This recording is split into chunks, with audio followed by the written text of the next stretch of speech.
Okay, let's get into this one right here. For the LeBron fans and for this era fans, me, myself, I want to apologize for all the stuff that LeBron in this era has put me through and a lot of old school fans through to make us act the way we act. So, you know, it's an apology, but it's not an apology. What I'm trying to say is, folks, it's the reason why we act the way we act. And the way we act is because they have given us reason to act the fool. Now, we never really had a critique in era, right? And now we pretty much, well, let me lay the foundation. Let me lay this out for you, young kids. And I want you guys to comment on what I'm about to say. But also, we're about to talk about a lot of zestiness going on in the NBA that I think's been going on in the NBA for quite a time since LeBron James came into the NBA. Okay, we'll talk about that in a minute. As you can see on your screen, this is the Zesty crew right here that LeBron James hangs out with. But let's talk about this first, because it is kind of an apology for us talking bad about the 2020s, because a lot of these guys don't deserve it, right? A lot of these guys like Joker, SGA, Joel Embiid definitely deserves it to an extent. Just, you know, a lot of these guys, maybe Greek Freak, don't deserve it.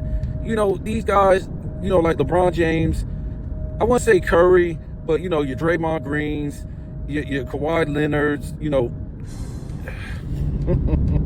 your Kevin Durant's. These guys have came into the 2020s, and really, James Harden has tainted the 2020s for these players, the great players of the 2020s, or just the players of the 2020s in general. And to a certain extent, it's really not fair, right? That we dissed our era. But you guys got to remember this. What you have to remember is there was no comparing eras. There was no dissing past eras. Or nothing like that. Before 2000, I want to say it was about 2019. You know, so we were going into the 2020s, right? So what happened was, we know LeBron James lost his 6th NBA Finals, right? So they were just like, they didn't know what to say. You know, he went back to Cleveland. He won that one for Cleveland. This was his second. Was it the second super team? Well, I guess it was his second super team. And like I said, he won that one for Cleveland and then got his doors blown off in the next 2 finals. So, you know, Nick Wright had appeared on, I think, Undisputed. I think it was, 2016, I want to say. And, you know, he pretty much was anointing LeBron James the greatest player of all time after winning that ring in 2016, and him being 3-4 in the finals. I mean, just crazy, folks. 3-4 in the finals. And I think to that point, all 4 finals losses were blowout losses. And up to that point, he had 1, 2, in my opinion, 3 choke jobs in the finals, right? Where not choke jobs, meltdowns, where he melted down. He did choke. We could say he choked 2011. He choked in 2014. He just did. That old Spurs team wasn't supposed to win, folks. So he choked those because he was supposed to lose those. As far as meltdowns, it's up to that point, up to 2016, he had melted down 2007 finals, 2011 finals, 2004. Well, we don't say 14, but 2015. When you look at his percentages, right? Shot under 40 from the field, would turn the ball over at a high rate. I think he had about almost 4. Shot under 70% from the line, and if I'm not mistaken, he shot under 30% from 3, and he chucked up a whole lot of shots. And we all know Kyrie Love went down. That's why we're not trying to say he choked that NBA Finals, but he did melt down in those finals. Melted down so much, they gave Iguodala a Finals MVP for what? He averaged 20 points or nothing like that. For shutting LeBron James down and, screwing up his averages or his percentages. Now, what they look at is his stats. That's because he was in those fourth quarter stat padding. He was in the fourth quarter stat padding a lot of times. But, yeah, 2018, boom, bam, boom. He was now 3-4. So they had to find a way to keep this going. So we start hearing silly stuff from Nick Wright, Shannon Sharp. We start hearing all of a sudden, guys in past eras. It wasn't just about the GOAT debate at that point. It was keeping LeBron James in the damn top 5. He didn't have no business being in the top 5. So it had to be something had to be said. Look at LeBron's competition. He had to go against Durant. He had to go against, Steph Curry. He had to go against Clay and Draymond. Not forgetting that the whole league had to go against his super teams from 2010-11 all the way until 2018, basically. So he played nobody to get to the finals. But when he runs into a super team, it's a Care Bear story. It's a Care Bear story. So like I said, they needed a way to keep this guy in the top 5 because he guy's 3-5. He's 3-4 in the finals. And like I said, the 3-4, I think it was 3 meltdowns and 4 blowout losses with hand-picked super teams. With other teams' #1 franchise players on top of that. Right? So again, it was about that time when he just lost in 2018 in the finals. They didn't know what to do, so they start, the Shannon Sharps, the Nick Wrights. Their thing was, these guys in the past, they didn't play any competition. And if they played any competition, look who they was playing. Right? Look who they had. LeBron James had nothing compared to Scottie Pippen. Right? Undernourished, snotty nose, Scottie Pippen. So why did LeBron develop a Scottie Pippen? A dude from Central Arkansas. I mean, really? A dude that averaged, what would he average his first year? Like 7 points? No, he was a bench player and averaged what did he average? I think he averaged 10 points in the first round against Cleveland and then got his head knocked off against the Pistons in the second round. It didn't do too much better the next year in 89. 89 was when Jordan had to hit that last shot to get past the damn Cavs. Where was Pippen? I mean, it's nuts. But yeah, that's what it is, folks. And it kind of like steamrolled as we went into the 2020s about the whole Plumber thing, unathletic white guys. Who was he playing against? He didn't play against those super teams up in the finals. All this nonsense, folks. And this is why we didn't like to compare eras. Okay? Because what happened in your era is what happened in your era. To me, when I look at all-time great players, it's not based on championships. Now, do my top 5 guys have a lot of championships? Yes. But the overall thing for me is the game, the on-court game. That's it. Statistical titles, how'd you play? Did you play hard? Did you play defense? All this stuff. And I think I got the right guys in the top 5. Michael Jordan, Wilt, Kareem. Recently I put Russell and Kobe together. 1A, 1B at 4. And then I got Magic right there at 5. And then you guys already know the rest. We got Bird. We got Tim Duncan. Hakeem Olajuwon. Shaq.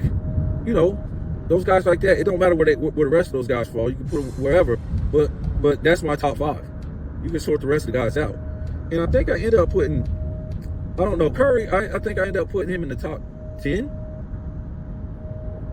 If I'm not mistaken, because LeBron James is definitely not in there. But we'll see how his career ends, right? We'll see how his career ends and stuff like that. But there's no, like I was saying, it's not based solely on championships, but that's just the way it happened. A lot of those guys not only won championships, they were great defensively, statistical titles, leaders, didn't jump team to team, came through in a clutch. Just stuff like that, man. It's just, these guys are unbelievable. That's in my top 5. And I don't think I need to break them down 1 through 5. And we already know the 1 through 10 I just talked about. All those guys are basically what I just said: clutch, leaders, played offense, defense, didn't hop team to team. and stuff like that. So again, they needed, it was over for LeBron James in 2018, folks. So, but they needed a way to turn a loser, a meltdown artist, and a choker into a guy that can keep going, right? They got to get him. For some reason, this guy was 3-6 at the time. It's like, what? I predicted LeBron James would never win another championship. And then this damn bubble came. I was like, what? I could not effing believe it. And most people didn't even know why he was still playing if he was supposedly had $1 billion on top of that. Which I don't think he does. But he done got from 2003, 4, whatever, until 2020, he got his butt kicked up and down the damn court in championship rounds, in championship games, whether it was in the FIBA, the Olympics, the finals, everything. He just ain't that guy. You don't belong in no championship game. Even if you got a super team. That's what's so sad. You don't even belong in there, even if you got a super team. That's crazy, folks. So what I'm trying to say is, ultimately, at the end of the day, for the young people, especially that watch my channel, and we beat up on this era, I don't think none of us never wanted to. We never wanted to beat up on the 2020s. This was something that was forced onto us because all of a sudden they start beating up on our era for no reason. And it ain't like they just said, oh, LeBron James, we still got him number 2. But they couldn't make a case for it though, folks. So what they did was to keep some GOAT debate going, which it never started in the first place, for them to have a job. All these dudes done had a job lying, talking about nothing that isn't, talking about something that isn't. So for them to keep a job, for them, the NBA, LeBron James, to keep being the face after 2018, they in their case for him to be in this GOAT debate with Michael Jordan, they had to start destroying past eras, guy for guy. I done heard them all, from Will to Bob Cousy to Bill Russell to Michael Jordan, from Dan Marley, Charles Barkley, Karl Malone, John Stockton. Hell, I done heard Hakeem Olajuwon. He wasn't all that good. Seriously. It's to the point to where Shaq, even Draymond Green took a shot at Shaq. Like, really? Shaq would just move his hand and Draymond Green would go flying across the damn floor. Are you crazy? You gotta be legit 7 foot just to play center in the 90s. 7 foot. Yeah, I don't know who was playing damn center in the 90s. It was under 7 foot. Somebody tell me. I just don't know. They damn sure weren't playing it on offense. Maybe, we had Dennis Rodman sometimes guard 7-footers. But on the other side, he ain't about to put out no offense on no damn 7-footer. He get blocked up and down the damn. I'm trying to think who was playing. I don't know, man. You might have had some guys just right under 7 foot, an inch or something like that. I just don't remember. I don't remember no guys under 7 foot playing. There were guys 7'3", 7'5", 7'7". These were like giants, and they weren't like, what's your boy's name? I forget his name. That plays for OKC, some Chet, whatever. It wasn't like that. It wasn't no skinny, frail 7-footer like that. It wasn't no slow, dude looked like he got two left feet like Rudy Gobert. It wasn't nothing like that, folks. No, folks. No. You had to be able to hit a mid-range half the time. You had to be able to hit from the free throw line. Maybe a mid-range jumper. You could step out, hit a mid-range jumper consistently. You got to be one of them type of guys. Or if not, you got to be real dominant in the damn paint. And guess what? You're going to take some abuse in that paint because you're going against real power forwards. I'm talking about power forwards that's like 6'11", 6'10", right up in that range. And when they say power forward, we're talking about a big bulky guy. We're talking about bulky, like Kevin Willis, Oakley, Charles Barkley, even Moses Malone played power forward. We're talking about bulky. You have to have no muscle, but you had to be, bulky. It wasn't no game. When we say power forward, we ain't talking about no small forward. Y'all get mixed. Today, a power forward is really a small forward. Kevin Durant is considered a power forward, small forward in this game. You kidding me? LeBron James is considered a small forward in this game? That's crazy. LeBron James is a power forward. But he don't, trust me, he don't want to be in that category because he want to be the all-time small forward when he's not a small forward. He's a power forward. But you guys already know I go all over the place. But seriously, I think it's kind of sad that we can't recognize this era of NBA. Say these guys were just shooting a lot of threes all the time, man. And we never heard nothing about this and past eras and, stuff like this. And, they could have still did the, a GOAT debate between LeBron James and Michael Jordan, which would just still be silly. But just think if they never would have said anything about this and past eras, right? And we're just looking at the 2020s for what it was. It really wouldn't even bother me. We would just be like, okay, it's a different style of play. Because like I said, a lot of these guys never did anything wrong for their era to get bashed, right? These guys like this. You could even say this is kind of Curry's era too, the 2020s. He came in the 210s, if I'm mistaken. This is his era. And no, I just want to apologize to the young guys because I know it's a lot of young guys that watch my channel and we beat up on this era. But you guys don't understand how it feels, man, to watch these guys play a certain way of basketball for a long time. And these were elite players. These were elite basketball players at the highest level when we were growing up. So many guys that played today. Well, let me say, so many guys that played back in the day that never made it to the NBA, that, got put in the CBA, or something like that, never made it like that. They will be balling in this era, folks. It's easy. They will be stars in this era. And guess what? I'm just saying, the guys that today, they could never play back then, the majority of them.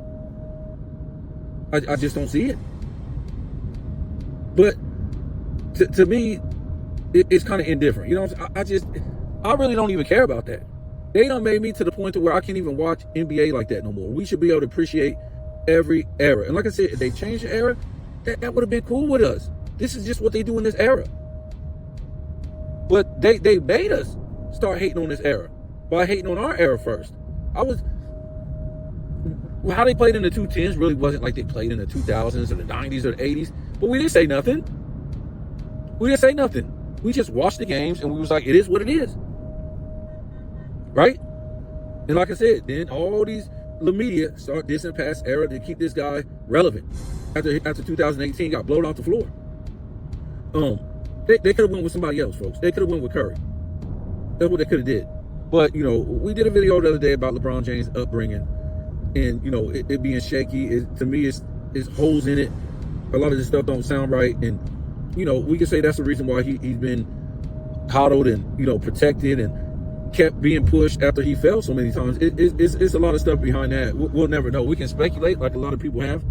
But I'm going to move on from that. I just thought I told some of the young guys, like, okay, we don't mean to hate on this era because I know, this is your era of basketball and you never got to see our era, but we are watching your era right now. And look, I don't think most of us have a problem with it. If we would not have got, kicked in the mouth by, the Nick Wrights and the Shannon Sharps and the, these guys like this and a lot of dumb YouTube channels like FYF that protect this nonsense. So we might not like this style of play, but it's his own era, right? I can guarantee you, we never heard ever that the 80s was better than the 70s at the time. And the 70s were better than the 60s. The guys, the style of play, everything. We never heard that. We never heard, oh man, the 90s is better than the 80s.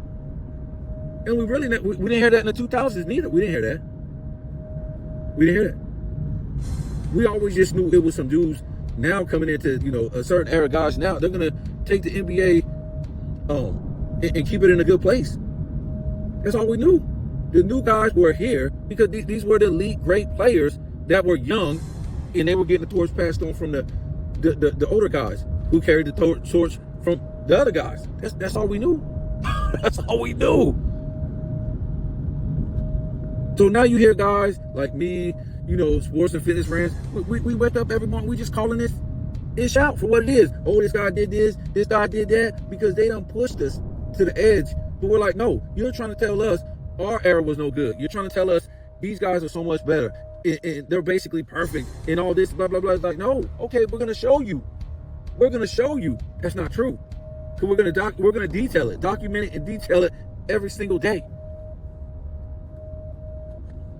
So again, I don't think none of us would have had any problem going into the 2020s if these guys on TV, Nick Wright, Shannon Sharp, all these dummies, Colin Cowherd would not have ran their mouths this and past errors. And you got to understand too, just so these guys can have a job. These guys aren't real analysts. These guys they just talk ish. That's it. They don't tell you anything historical about the NBA. Nothing.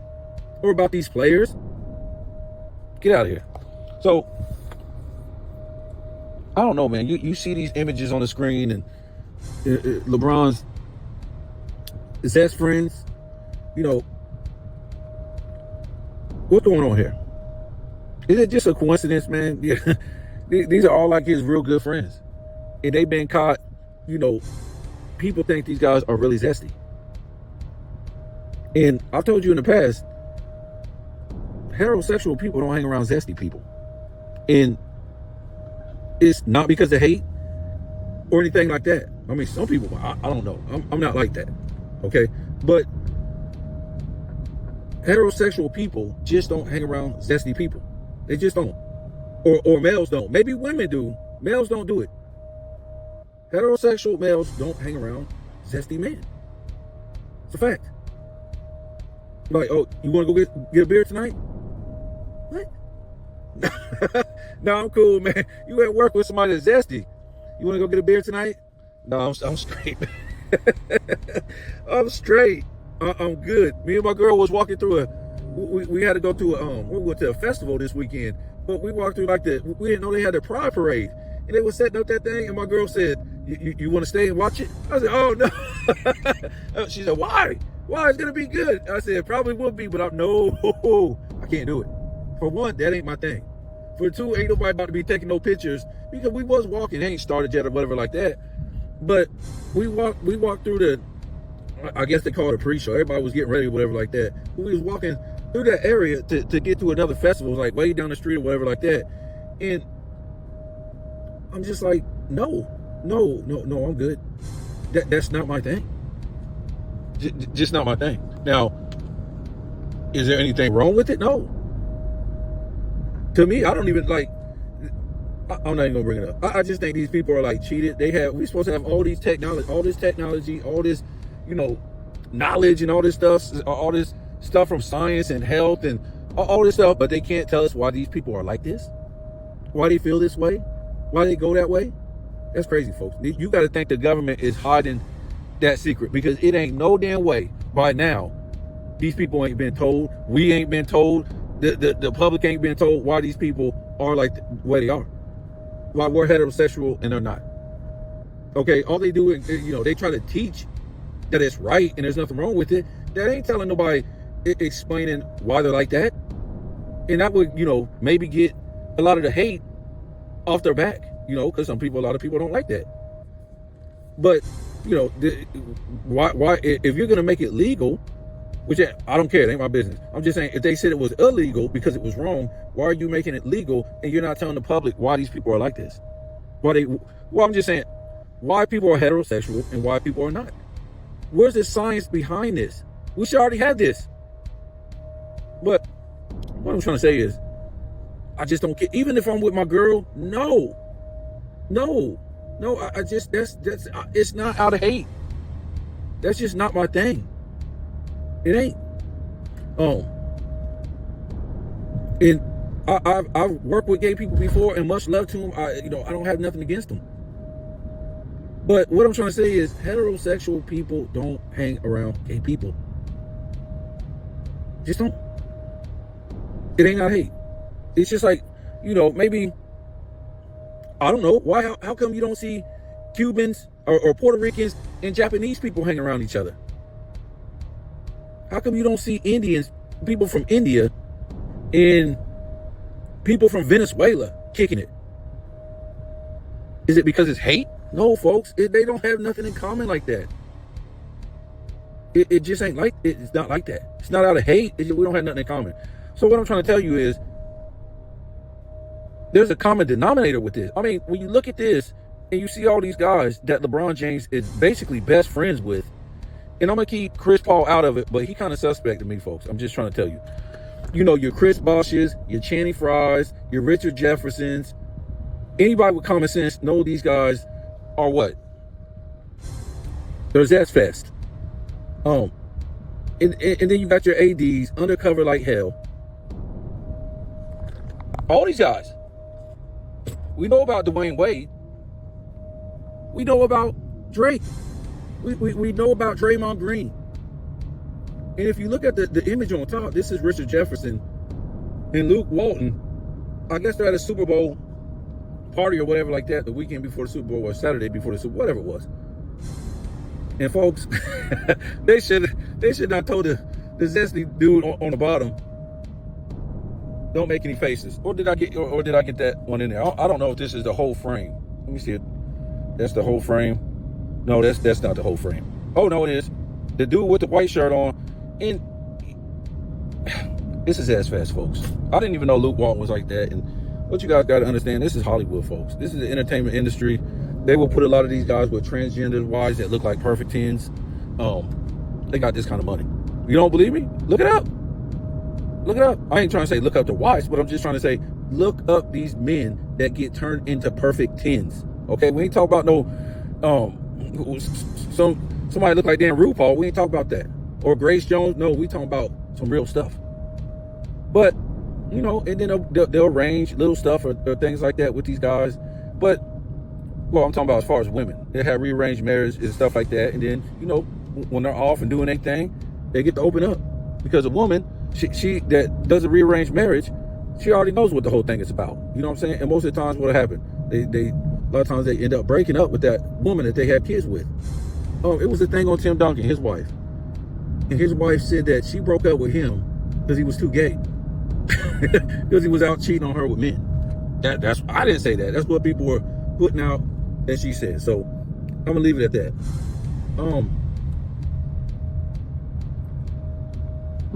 So to me, it just ain't a coincidence. These are all LeBron's friends, and you know, through the years, they all been suspect. We all know about Dwayne Wade too. I don't know if him and Jimmy Butler kick it like that. I know Jimmy Butler, Dwayne Wade kicks it like that. But it's when you see the banana boat thing right there, Carmelo Anthony, he was on social media.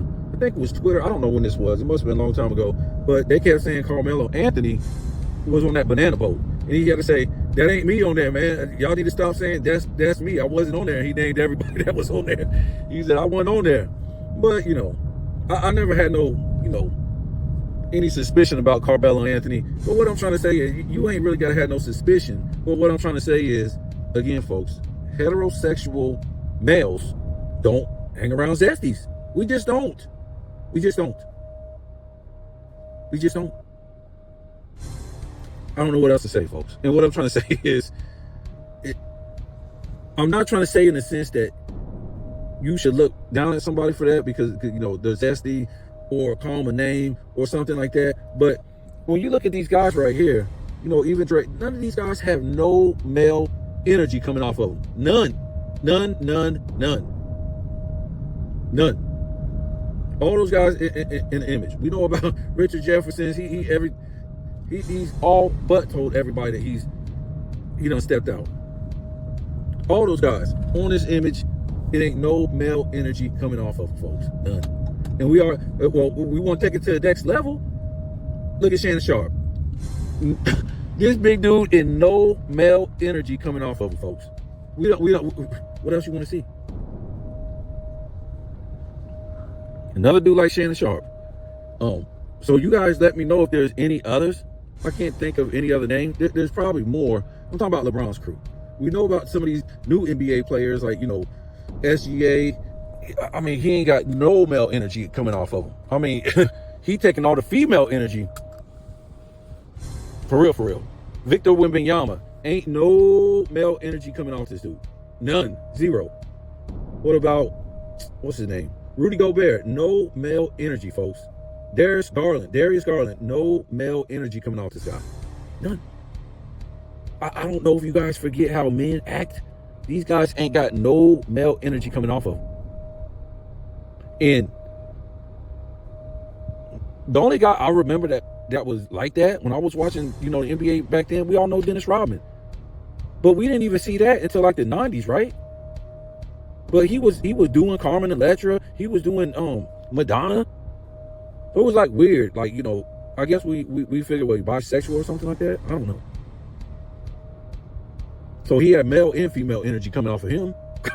Like, I don't know, folks. I mean, but this era right here is, I ain't talking about just the 2020s. Now we can look back and, see the 2010s and the 2000s with LeBron James all the way into the 2010s until now. It's like all this female energy coming off these dudes. And these dudes support the WNBA so much whenever you turn around. It's like, what? It's nothing against, like I said, nothing against it. Whatever they want to go for, that's it. But I'm not, I don't, man. I ain't going to be in no pride parade stepping like that, man. I can't. Good for you. I'm happy that's what you represent and you prideful about it. That's cool. But that ain't, to me, who's to be the judge and jury? It's always the government, right? They say, oh, you can do this and you can't do that. So they took their rights away. Not me. I'm not the judge or the jury. But what I'm saying is, that ain't what I represent. That ain't what I understand. That ain't what I know. That ain't what I want. As far as, my sexuality. Am I saying it's wrong? No. Am I saying they shouldn't do it? No. But I'm just saying, I'm not going to go march in a parade that I'm not. I'm not going to march in the Dominican parade, right? I'm not going to march in the Polish parade or something like that. If I'm not Polish, it's ridiculous. I'm not going to go march in the Chinese parade. But surely it's not hate. It's just not my thing. So, just saying, to me, I've never known it. I've never known heterosexual people to hang out with gay people, especially on the regular, or have gay friends. I just don't. I can say hi to gay people all day, talk to them, kick it with them, everything like that. And I guess you could call that an acquaintance.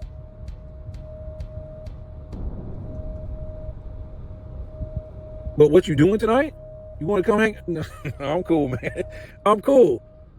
Because what you gonna do? For one, that's not my speed. For two, what am I gonna come hang out with you and then you gonna bring your friends over and then what? I'm like the monkey in the middle. It's just not like that, folks. But this is what this era and this is what this new world wants you to really believe. They want you to believe that these celebrities, because they're celebrities, they hang around other gay people, but they're not gay. And also, what you guys got to realize too, in the entertainment industry, everybody in the background is gay, right? So when we talk about the people who do makeup, clothes, managers, advisors, lawyers, all these people that do stuff in the background in Hollywood, directors and authors, and all these people in Hollywood, period, in the background, it's gay. Producers, what I say, editors, yes, folks. So if you go to any kind of anything associated with Hollywood, guess who run that? Ask Beyonce, what she say? Who run the world? Girls. She knows. She ain't talking about no. She ain't talking about no real female. She talking about the guys who call themselves girls. She'll tell you. That's who run the world. She told you, girls. we already know real girls don't run no damn world. That's a lie. I'm just saying, I'm just saying to LeBron fans, you can give me Dennis Rodman, but I can give you, 2 decades worth of dudes. Now 3 decades worth of dudes up in the NBA. So I'm just saying, let me know.